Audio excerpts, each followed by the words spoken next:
আসসালামু আলাইকুম। দর্শক, জামাতের এমন একটা কৌশল অবলম্বন করা শুরু হয়ে গেছে যা বিএনপির ধ্বংসের অনিবার্যের কারণ হয়ে দাঁড়াবে। আপনারা হয়তো লক্ষ্য করে দেখেছেন যে ফেসবুক, ইউটিউব সহ সামাজিক যোগাযোগ মাধ্যম, বিশেষ করে সোশ্যাল মিডিয়া যতগুলো আছে সেখানে কিন্তু হ্যাঁ এবং না ভোটের পক্ষে শুরু হয়ে গেছে তুমুল উত্তেজনা। কমেন্ট করা শুরু হয়ে গেছে হ্যাঁ এবং না। এক, জুলাই সনদের আইনি ভিত্তির জন্য গণভোট, এটা নির্বাচনের আগে গণভোটটা হওয়া প্রয়োজন, এটা হ্যাঁ। এবং বিএনপি বলছে না, বিএনপি পোস্ট করতেছে না এবং জামাত সহ অন্যান্যরা পোস্ট করতেছে হ্যাঁ। এখানে কিন্তু একটা বিষয় লক্ষ্য করতে হবে, এটা একটা কৌশলগত কারণ যা বিএনপি কে আসলে আহ, সামনে ধ্বংসের একটা অনিবার্য কারণ হয়ে দাঁড়াবে। কেননা বিএনপি কিন্তু এখন জনগণের মুখোমুখি দাঁড়িয়েছে। আহ, কেননা এই যে জুলাই সনদের জুলাইয়ে যখন আন্দোলন হলো, শেখ হাসিনা বিরোধী আন্দোলন যেটাকে বলা হয় সরকার বিরোধী আন্দোলন বা স্বৈরাচার পতনের আন্দোলন, সেখানে কিন্তু সারা বাংলাদেশের মানুষ এই আন্দোলনে অংশগ্রহণ করেছে। তো সেই জুলাই সনদের এখন আইনি ভিত্তির জন্য গণভোট, তার মানে সারা বাংলাদেশের মানুষই বলেন না কেন, বেশিরভাগ মানুষ চাইবে যে জুলাই সনদটার আইনি ভিত্তি হোক, গণভোট হোক। এখন এটা কিন্তু বিএনপি চাচ্ছে না। আর বিশেষ করে এই যে এই পোস্টটা সর্বপ্রথম কিন্তু করে বিএনপি পন্থী সোশ্যাল অ্যাক্টিভিটিসরা, তারা কিন্তু না ভোট দিয়ে পোস্ট করা শুরু করে দিয়েছে। পরবর্তীতে দেখা গেল জামাত শিবির সহ বৈষম্য বিরোধী ছাত্র আন্দোলন, এনসিপি সহ বিভিন্ন যে রাজনৈতিক দলগুলো আছে ডানপন্থী যারা বা মধ্যম ডানপন্থী, তারা কিন্তু হ্যাঁ পোস্ট করা শুরু করে দিয়েছে। মূলত এখানে লক্ষ্য করতে হবে যে বিএনপির পক্ষে এখন কে দাঁড়াবে। বিএনপির পক্ষে দাঁড়াবে বাম সংগঠনগুলো, যাদেরকে ভারতপন্থী বা হিন্দুত্ববাদী পন্থী বলা হয়। তারা কিন্তু বিএনপির পক্ষে দাঁড়াবে, কেননা তারা কখনো চাইবে না যে জুলাই সনদের আইনি ভিত্তি হোক। তারা কিন্তু দাঁড়িয়েছে পক্ষে, এবং বিএনপির সঙ্গে দাঁড়িয়েছে কিন্তু আওয়ামী লীগ। আওয়ামী লীগও কখনো চাইবে না যে জুলাই সনদের আইনি ভিত্তিটা হোক, এটা সংবিধানে যুক্ত হোক। এজন্যই বলতেছি যে জামাত যে একটা কৌশল অবলম্বন করেছে, জামাতের নায়েবে আমি ডক্টর আব্দুল্লাহ মোহাম্মদ তাহির বলেছেন যে নির্বাচন পরে হোক সমস্যা নেই, কিন্তু জুলাই সনদটা আগে বাস্তবায়ন করতেই হবে। তাহলে বোঝা যাচ্ছে যে জামাত সর্বোচ্চ চেষ্টা করবে, নির্বাচন হতেই দেবে না। জামাতের নায়েবে আমিরের এই বক্তব্য থেকে বোঝা যাচ্ছে যে নির্বাচন হতে দেবে না যদি না জুলাই সনদের আইনি ভিত্তি যদি না হয়। তাহলে বোঝেন কতটা।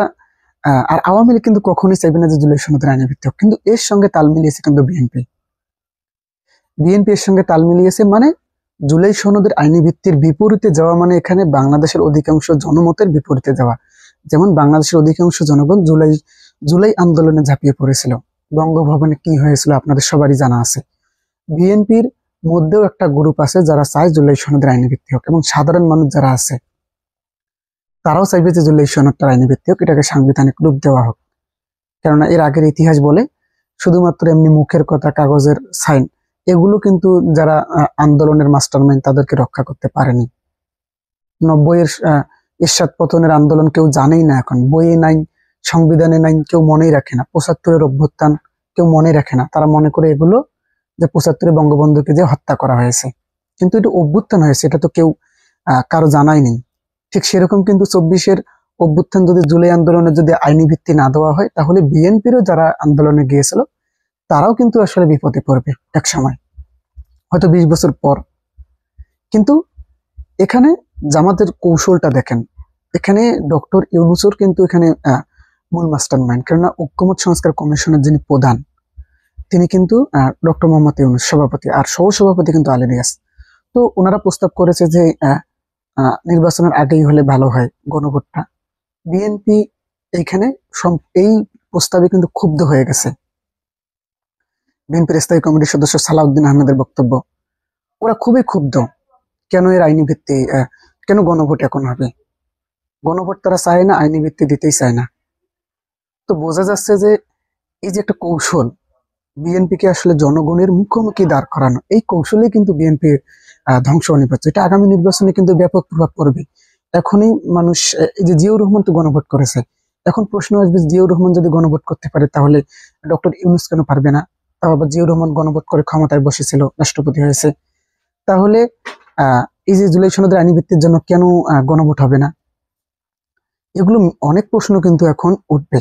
মানে বিএনপিকে আসলে জনগণ থেকে বিচ্ছিন্ন করা হচ্ছে, বা বিএনপি জনগণ থেকে হারিয়ে যাচ্ছে। এটা একটা কৌশল জামাতের। এই কৌশলটা অবলম্বন করেছে অবশ্যই এখানে জামাতের আরো সোচ্চার। আপনি দেখবেন আরো তারা কর্মসূচি দিয়েছে যে গণভোটটা হোক।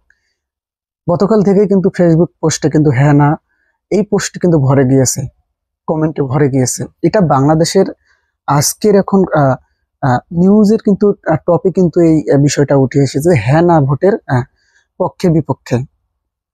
বিএনপির পেজ, ছাত্র দলের পেজ, ছাত্র দলের নেতাকর্মীরা, বিএনপির নেতাকর্মীরা, অঙ্গ সহযোগী সমস্ত নেতাকর্মীরা কিন্তু না পোস্ট করে যাচ্ছেন।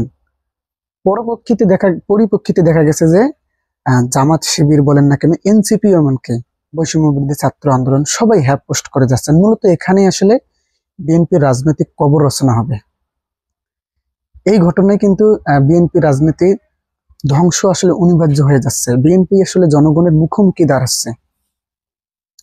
এটা বুঝতে হবে যে জুলাই যেমন সাধারণ মানুষ নেমে এসেছিল, জুলাই সনদের আইনি ভিত্তিতেও সাধারণ মানুষ এর পক্ষে হ্যাঁ ভোট দেবেন। এবং তারা ক্ষুব্ধ হয়েছেন প্রচুর, কেননা এই যে সুপারিশ যে করা হয়েছে, ঐক্যমত সংস্কার কমিশন চূড়ান্ত সুপারিশ করেছেন আলী রিয়াজ, ডক্টর ইউনূসের কাছে। সেখানে দেখা গেছে যে বিএনপি যে নোট অফ ডিসেন্ট দিয়েছিল, জামাতও দিয়েছিল, এনসিপিও দিয়েছিল এবং অন্যান্য রাজনৈতিক দলও দিয়েছিল, কিন্তু সেখানে চূড়ান্ত সুপারিশে কিন্তু এই নোট অফ ডিসেন্ট গুলো রাখা হয়নি। এ নিয়ে কিন্তু ঐক্যমত সংস্কার কমিশনের উপর কিন্তু বেশ ক্ষুব্ধ হয়েছিল বিএনপি। এখনো ক্ষুব্ধ, সালাউদ্দিন আহমেদের সেরকম বক্তব্য কিন্তু দিতেছেন। তবে গণভোট আসলে জাতীয় নির্বাচনের আগেই হবে। যতই যাই হোক না কেন বিএনপি আসলে টিকতে পারবে না এখানে। জনগণের মতামত উপেক্ষা করে বিএনপি টিকতে পারবে না। জনগণ শেখ হাসিনার যে কঠোর চাপ সেখানে উপেক্ষা করে কিন্তু জুলাই আন্দোলনে শরিক হয়েছিল। সুতরাং বোঝা যাচ্ছে যে বিএনপি এখনো ক্ষমতায় আসেনি। বিএনপি যতই চাপ দেখ না কেন, এই যে জনগণের মতামত, এটা আসলে উপেক্ষা করার কোনো সুযোগ নেই, বরং বিএনপি জনগণের মুখোমুখি দাঁড়িয়ে যাচ্ছে। জামাতের কৌশলের কারণে বিএনপি এবং জনগণ কিন্তু এখন মুখোমুখি। ফলে এই নির্বাচনে 2026 সালের ফেব্রুয়ারি মাসে যে নির্বাচন হবে, এই নির্বাচনে কিন্তু বিএনপি এর ফল পাবে। জনগণের মুখোমুখি দাঁড় হওয়ার ফল এই নির্বাচনে কিন্তু তাদেরকে পেতে হবে। সুতরাং বোঝা যাচ্ছে যে এই যে জুলাই সনদের আইনি ভিত্তি নিয়ে এই যে গণভোট হ্যাঁ এবং না ভোটের পক্ষে যে রাজনৈতিক উত্তেজনা সৃষ্টি হয়েছে, ফেসবুক পোস্ট, সামাজিক যোগাযোগ মাধ্যম, ইউটিউব, সোশ্যাল মিডিয়ায় সমস্ত জায়গায় হ্যাঁ এবং না, পক্ষে বিপক্ষে কিন্তু ভোট চলছে। এটা কিন্তু বিএনপির রাজনৈতিক কবর রচনা করার জন্যই এই ঘটনাটা কিন্তু ঘটতেছে। এটা আসলে বিএনপিকে বুঝতে হবে। বিএনপিকে আসলে উস্কে দেওয়া হচ্ছে। এই যে ডক্টর জাহেদরা, মির্জা ফখরুলের জামাই, ওরা কিন্তু আসলে উস্কে দিচ্ছে। বিএনপির মধ্যে বুদ্ধিজীবীরা কিন্তু উস্কে দিচ্ছে। কিন্তু এখানে আসলে এই উস্কে দেওয়ার ফলে কিন্তু বিএনপি জনগণের মুখোমুখি দাঁড় হয়ে তাদের রাজনৈতিক কবর রচনা হচ্ছে। এটা আসলে বিএনপিকে বুঝতে হবে। তবে জামাতের কৌশলটা খুবই কাজে লেগেছে। এখন সারা দেশে কিন্তু উত্তাল এই হ্যাঁ এবং না ভোট নিয়ে। সামনে জাতীয় নির্বাচনে কিন্তু এটা বড় প্রভাব পড়বে। বিএনপি যতই যাই করুক না কেন, গণভোট কিন্তু অনুষ্ঠিত হবে। নভেম্বরেই বলেন না কেন অথবা জাতীয় নির্বাচনের আগেই বলেন না কেন, এই গণভোট কিন্তু অনুষ্ঠিত হবে।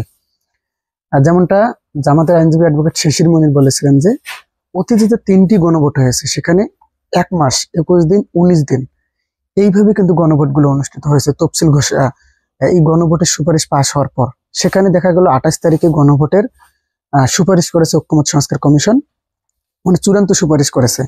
তাহলে 1 মাস মানে নভেম্বরে আসলে সেই ডেটটা কিন্তু পড়তে যাচ্ছে। বোঝাই যাচ্ছে যে নভেম্বরে গণভোট হবে। এখন বিএনপির একটি ভুলেই কিন্তু তাদের রাজনীতি কিন্তু ধ্বংসের পথে কিন্তু যাচ্ছে। তারা জনগণের মুখোমুখি দাঁড় হবে। জামাতের এই কৌশল কিন্তু খুবই কাজে লেগেছে। তো দর্শক, এ বিষয়ে আপনার কি মত? জুলাই সনদের আইনি ভিত্তির জন্য গণভোট আসলে হ্যাঁ নাকি না? আপনি আসলে কোন পক্ষে ভোট দিচ্ছেন? অবশ্যই আপনাদের ভোটটি কমেন্ট করে জানাবেন। ধন্যবাদ। আসসালামু আলাইকুম।